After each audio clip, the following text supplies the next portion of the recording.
നമുക്കിന്ന് ചെമ്മീൻ വെച്ച് അടയുണ്ടാക്കുന്നത് എങ്ങനെയെന്ന് നോക്കാം.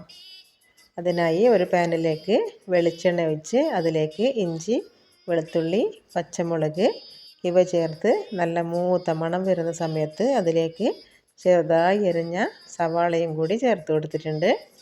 അതിലേക്ക് മഞ്ഞൾപ്പൊടി, ഉപ്പ്, മുളക് പൊടി ഇവയും കൂടി ചേർത്ത് നല്ല പോലെ വഴറ്റിയെടുക്കാം.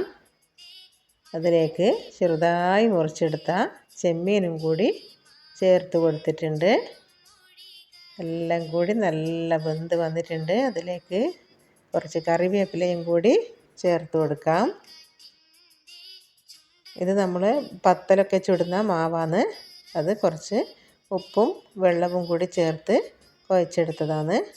നമുക്കിത് ചെറിയ ചെറിയ ഉരുളകളാക്കി പരത്തിയെടുത്ത് അതിലേക്ക് കുറച്ച് കുറച്ച് മസാല ഫില്ല് ചെയ്ത് മടക്കിയെടുക്കാം.